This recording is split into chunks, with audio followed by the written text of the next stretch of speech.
Интернет вещей, нанотехнологии в здравоохранении, цифровое образование и развитие электронной коммерции. Современный мир стоит на пороге масштабных перемен в повседневной жизни людей и экономике целых регионов. Уже сейчас эксперты называют эти преобразования четвертой индустриальной революцией, вписывая их в последовательную историю предыдущих технологических взрывов. Каким образом они сказываются на внутренних процессах в республике, мы рассказываем в специальной программе «Цифровой Казахстан». В сегодняшнем выпуске поговорим о том, как новые технологии облегчают деятельность отечественных недропользователей. Какие разработки применяются для поиска и анализа новых месторождений? И почему сотрудничество с Южной Африкой выгодно для Казахстана?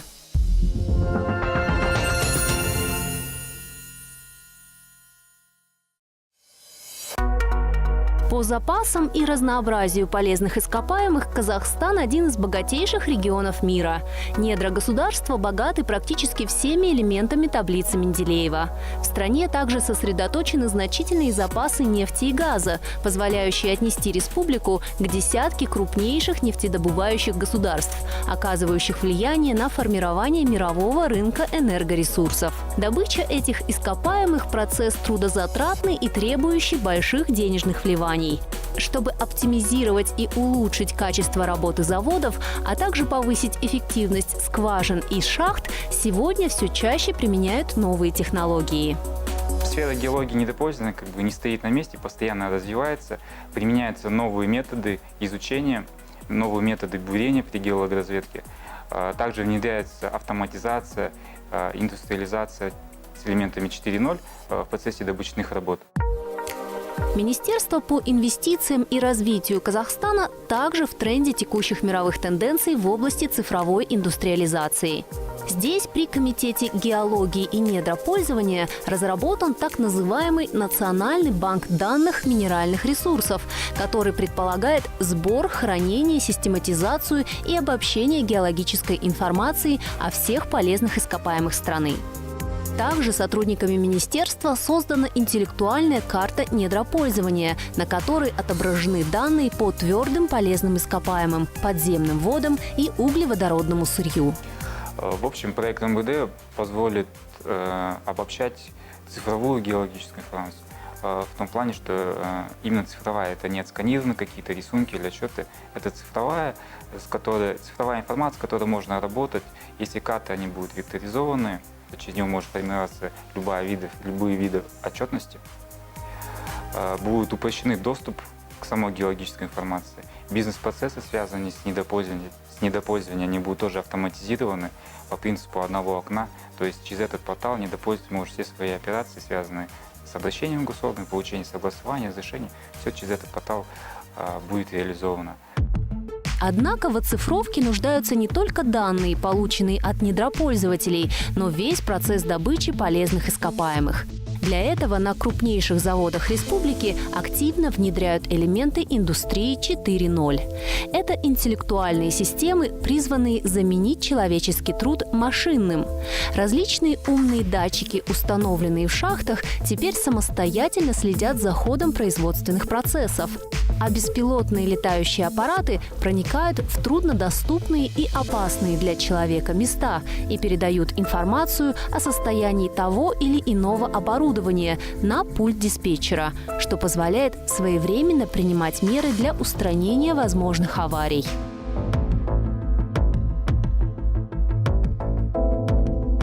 Например, в шахте сколько человек, например, по наряду спустилось, это все показывает в сенсоре диспетчерском, и где находится панераду, например, там в горизонте втором, третьем, это все отслеживается диспетчером.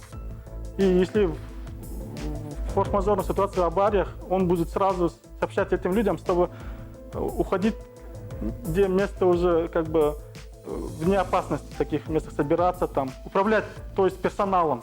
Сегодня в Казахстане реализуется государственная программа инновационного развития или ГПИР-2. Она подразумевает строительство новых и модернизацию старых заводов, в том числе добывающих и перерабатывающих. В соответствии с этой программой ГПИР-2 эти новые и модернизированные предприятия будут оснащены современным техническим оборудованием, которое который будет управлять самые последние разработки по системам автоматизации управления. Поэтому перед нами была поставлена задача подготовить кадры, которые смогли бы работать на этих современных предприятиях и обслуживать эту современную технику. В этом университете несколько производственных лабораторий, которые оснащены новейшими учебными стендами. Оборудование сюда завезли из Франции, Германии, Японии и Кореи. Как говорят сами научные сотрудники, эти системы уже функционируют на базе нескольких отечественных заводов. Например, этот учебный стенд представляет пневмоавтоматические системы, которые призваны автоматизировать множество рабочих процессов и тем самым свести число производственных ошибок к минимуму. На данном стенде представлены элементы пневмоавтоматики. То есть из компрессора подается воздух через распределители пневматические на исполняющие механизмы, которые регистрируются концевыми датчиками. То есть это для маломощных производств. Здесь представлены системы управления, то есть через открытые, закрытые ключи, через кнопки, так же, как и переключатели здесь.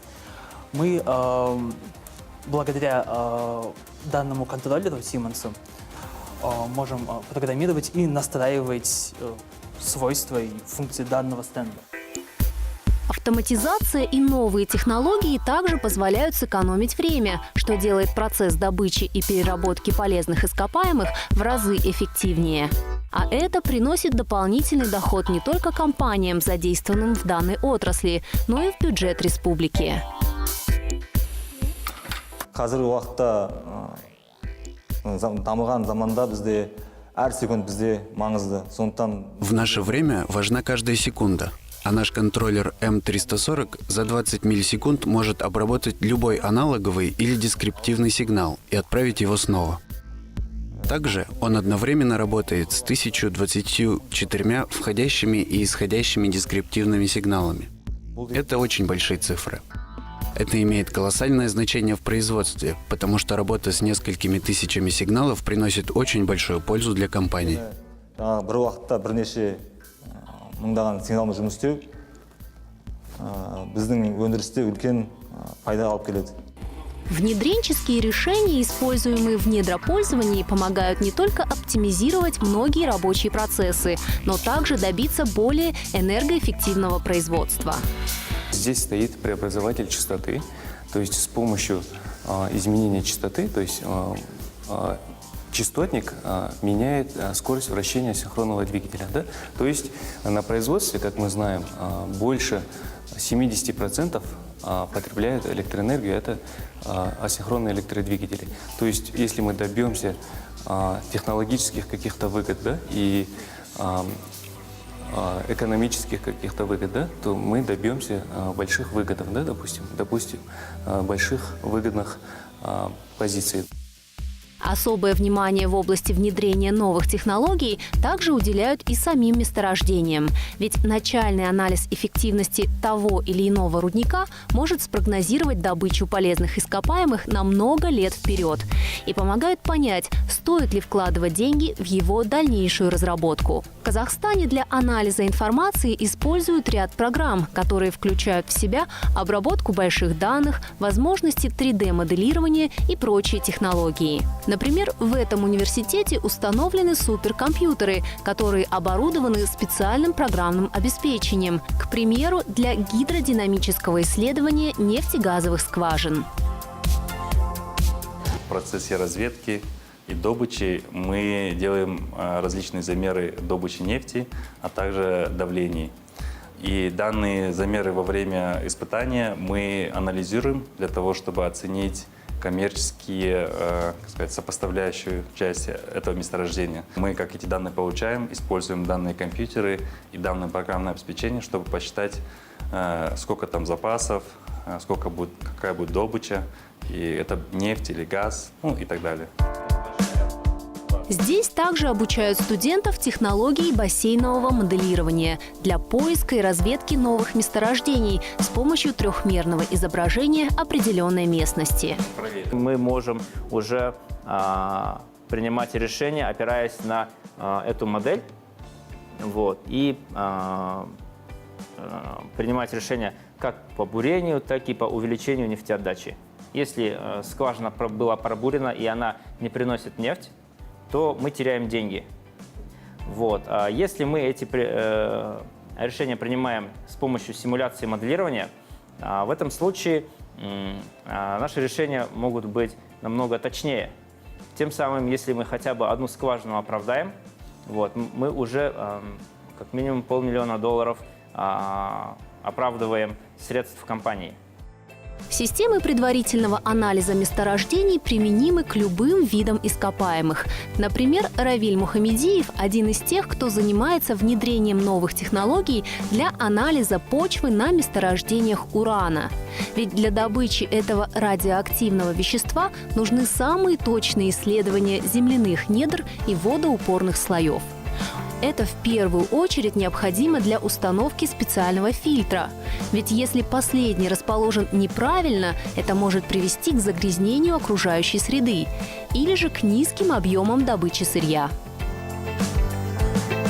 Например, мы теряем какие-то скважины из-за того, что неправильно устанавливаем фильтр, вот, то поскольку стоимость одной скважины – это порядка 30-40 тысяч долларов, таких скважин бурятся сотни в год, то, очевидно, если мы сможем спасать большую часть этих скважин, правильно указывая или предостерегая от возможных ошибок установки фильтров, то, наверное, экономический эффект может выражаться вот в этих суммах